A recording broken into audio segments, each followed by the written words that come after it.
नमस्कार दोस्तों, जय श्री कृष्ण। दोस्तों, हमेशा की तरह आज फिर से हाजिर है एक नए वीडियो के साथ। हम उम्मीद करते हैं कि ये वीडियो आपको पसंद आएगा और आप इसे अपने दोस्तों के साथ ज़रूर शेयर करेंगे और चैनल को सब्सक्राइब कर दें। मैंने ही इस सृष्टि की रचना की है, मैं ही इसका पालन पोषण करता हूँ और मैं ही इस सृष्टि का विनाश अर्थात अंत करता हूँ। जब जब संसार में धर्म की हार होगी और अधर्म की विजय होगी, तब तब मैं इस संसार पर अवतार लूंगा। धर्म कर्म से होता है, कर्म के बिना धर्म की कोई परिभाषा नहीं है। हमारी आस्था की परीक्षा तब होती है जब हम जो चाहे वो हमें न मिले और फिर भी हमारे दिल से प्रभु के लिए शुक्रिया ही निकले। लोग अक्सर सच कहने से बचते हैं या डरते हैं, पर सत्य कभी छुप नहीं सकता और न ही कभी मिट सकता है। कितना भी छुपा लो, पर सच तो उजागर हो ही जाएगा। अहंकार से इंसान की प्रतिष्ठा, वंश, वैभव तीनों ही समाप्त हो जाते हैं। आत्मा अमर है, इसलिए मरने की चिंता कभी मत करो। आत्मा का अंतिम लक्ष्य परमात्मा से मिलन होता है। सत्य कभी भी नष्ट नहीं हो सकता। मौन सबसे अच्छा उत्तर है ऐसे व्यक्ति के लिए जो आपके शब्दों को महत्व नहीं देता। नरक जाने के 3 द्वार हैं, काम, क्रोध और लोभ। कर्म करो और फल की इच्छा मत करो। समय कभी किसी के लिए नहीं रुकता। व्यक्ति जो भी चाहे वह बन सकता है यदि वह विश्वास के साथ इच्छित वस्तु पर लगातार चिंतन करे। मन की हलचल, होश, सांस और भावनाओं के माध्यम से भगवान की शक्ति सदैव तुम्हारे साथ है। शांत रहने से सभी दुखों का अंत हो जाता है और शांत मन मनुष्य की बुद्धि को शीघ्र ही स्थिर करने में और परमात्मा से मिलन करने में सहायता करती है। जो बात सच पर आधारित होती है उसे कहने, करने और मानने से हमें कभी नहीं डरना चाहिए। प्रेम सदा ही माफी मांगना पसंद करता है और अहंकार सदा ही माफी सुनना पसंद करता है। एक बार किसी को माफ करके अच्छे बन जाओ, लेकिन दोबारा उसी इंसान पर कभी भरोसा करके बेवकूफ ना बनो। धर्म केवल हमें रास्ता दिखाता है, परंतु मंजिल तक तो कर्म ही पहुंचाता है।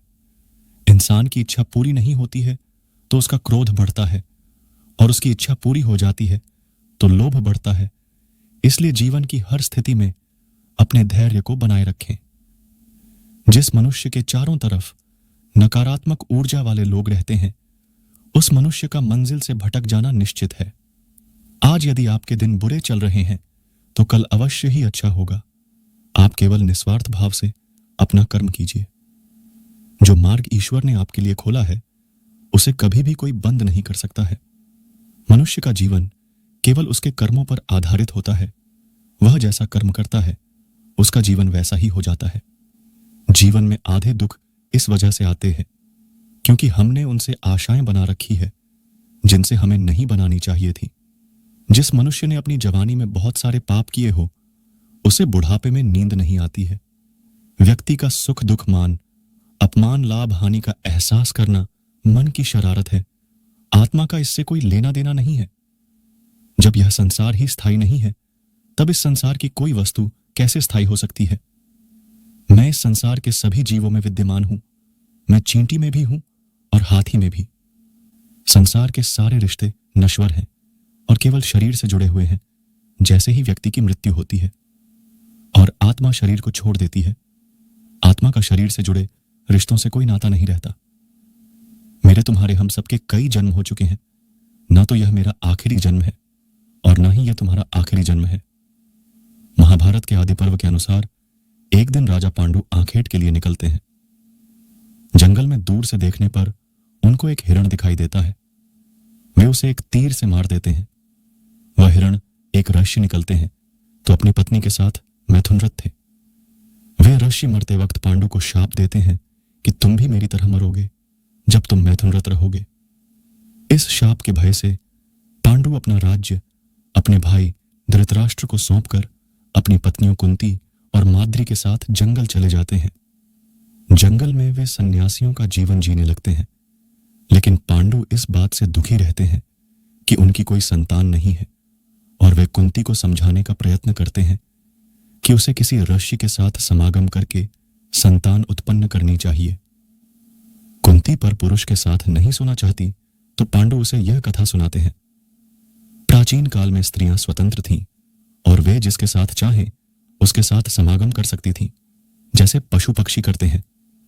केवल ऋतुकाल में पत्नी केवल पति के साथ समागम कर सकती है, अन्यथा वह स्वतंत्र है। यही धर्म था जो नारियों का पक्ष करता था और सभी इसका पालन करते थे। एक उद्दालक नाम के प्रसिद्ध मुनि थे, जिनका श्वेतकेतु नाम का एक पुत्र था।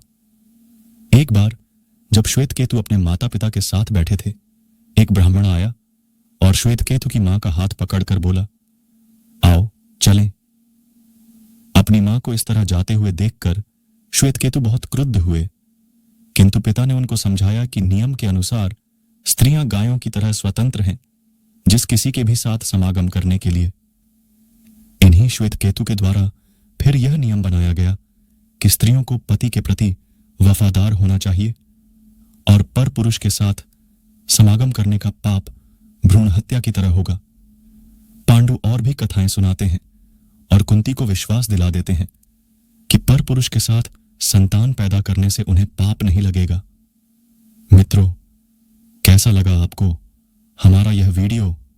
अच्छा लगा हो हमें जरूर बताएं और अपने दोस्तों के साथ भी शेयर करें। हम आपको बहुमूल्य जानकारियां उपलब्ध कराने के लिए समर्पित हैं। हम अपने इस कार्य में उनके समर्थन और सुझाव की अपेक्षा करते हैं, ताकि हमारा यह प्रयास और बेहतर हो सके। धन्यवाद। जय श्री कृष्ण।